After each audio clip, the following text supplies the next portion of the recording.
but it's a pleasure to be with you this today, and happy Lunar New Year for those of you who celebrate the Year of the Horse. And there's a certain story in Zen circles about a man and a horse.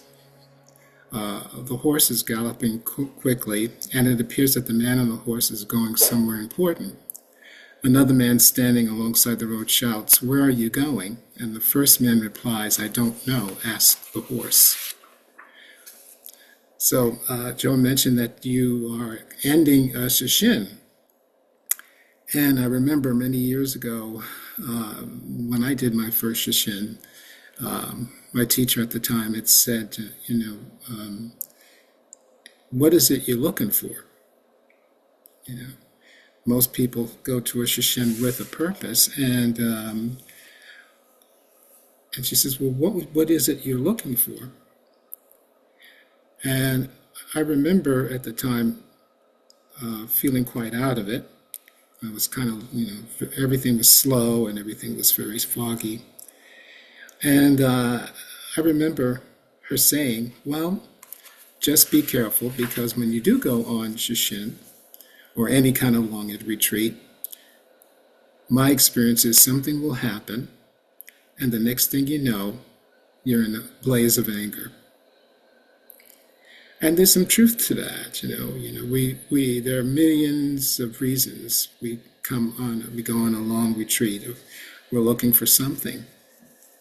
And just like the horse, the story of the horse, what happens after you leave today? What happens after you leave today? Is there a result that you were looking for? What happens?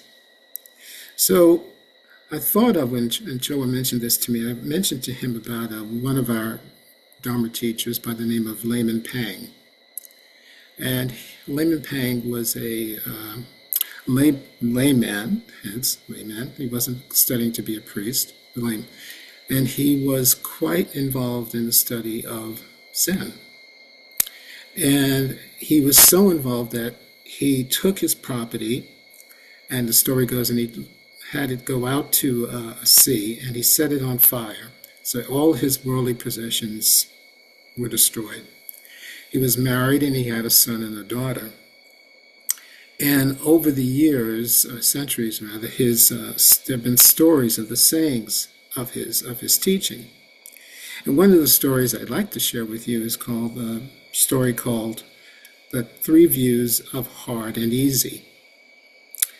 And it begins, one day while Layman Pang was meditating in his hut, he suddenly cried out, "It's hard, it's hard. I put on 10 coats of linseed oil and on this platform too." Mrs. Layman said, "It's easy, it's easy. Just turn your eyes to the floor, lower your feet, and be on your way."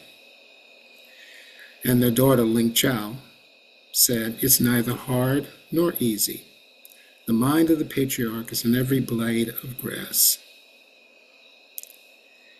And I think Layman kind of puts out a question for us to ponder as your Shishin begins to come to an end, or those who've experienced many Shishins are coming to an end. How many of these retreats must I go on before I experience, and you fill in the blank? I looked up the use of linseed oil. It is used as a wood finish. It also has a medicinal use. But linseed oil dries slowly and can easily be scratched, and it does not prevent water exposure.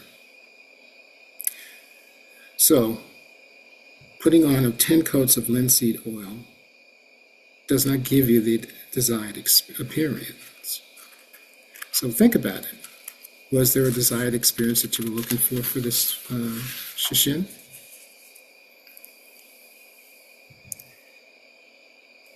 Mrs. Layman says, "Just turn your eyes to the floor, lower your feet, and be on the way." Dogen writes in his teachings, when you first approach any retreat or zazen, you remove yourself from its neighborhood. Okay, I'm so sorry to interrupt. We're hearing like a loud hissing on your end. That might be either it's heat or it might be a noise machine. Should I turn off the noise machine? If we could, I think yeah, it's actually getting in the way of hearing you pretty well. Okay, I will take a slight pause and I'll be right back. Sorry about that. Wow. I think it's probably the steam coming up. Yeah, exactly. I think it's New That's York what it City. sounds like. Making tea. Back home.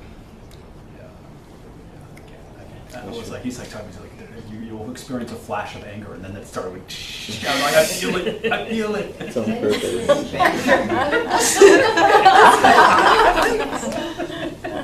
I'm like, wow, that's really, really good timing. Okay, like, enough Dharma. I've got it. I got it. Wish we had some elevator music. Well, we can sing The Farmer and the Cowboy Can Be Friends. How's that? Better, right? Yeah. Thank you. Okay, sorry about that. So, let's see, Mrs. Lehman says, just turn your eyes to the floor and lower your feet to it and be on your way. And I quoted Dogen, who says, when we first approach any kind of retreat, we must remove ourselves from its neighborhood. But again, the emphasis or the push from Dogen, and I think also our other teachers, is what's the goal? When you leave Shishin, what are you going to?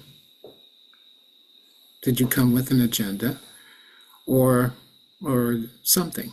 Only you can answer that.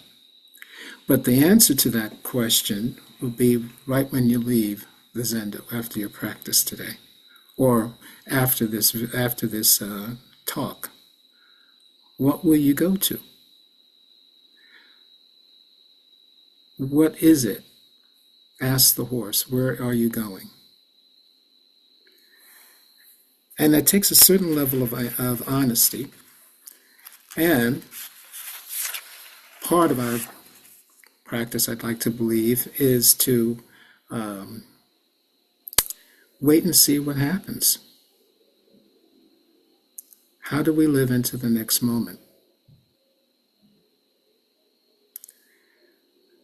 And then we go to the third, layman's daughter, who says it's neither hard nor easy. The teaching of the ancestors is in the blades of grass.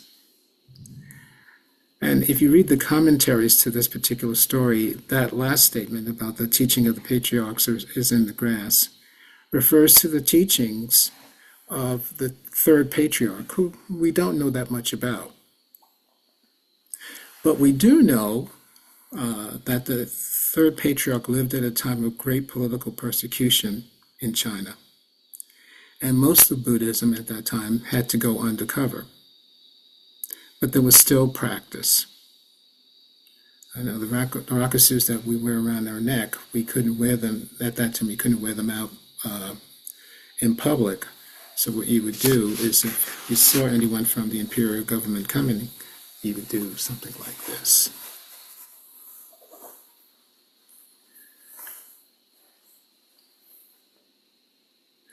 And the story goes is that he taught people, he lived, and he had many disciples.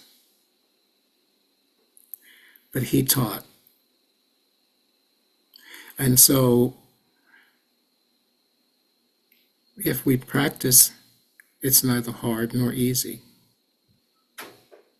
It's that we're supported, that we do have teachings, both the mothers and the fathers, who support us in what we do.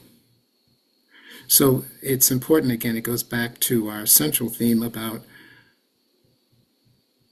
why did you come? What was your goal? And what's next? right? I don't need to tell most of you on this talk about what we've all been witnessing in the country as of late. And I hope the practice is not for you to withdraw from it, from what's going on. But what is this practice calling you to? You don't need to have your rakusus visibly outward. It's in your heart. Can you live that, embody that in whatever it is that you're called to after you leave your zendo today? Patriarchs and matriarchs are the ones that are supporting us right now in our practice, and we need them. We need them. We need them to help us see what is the next thing. How do we respond to the next thing? It's not about enlightenment. It may be peace. It may not be. Remember, you might run into something as you leave your zendo or wherever you are, and something will happen to piss you off. What happened to all that great accumulated peace that you had during this shishin?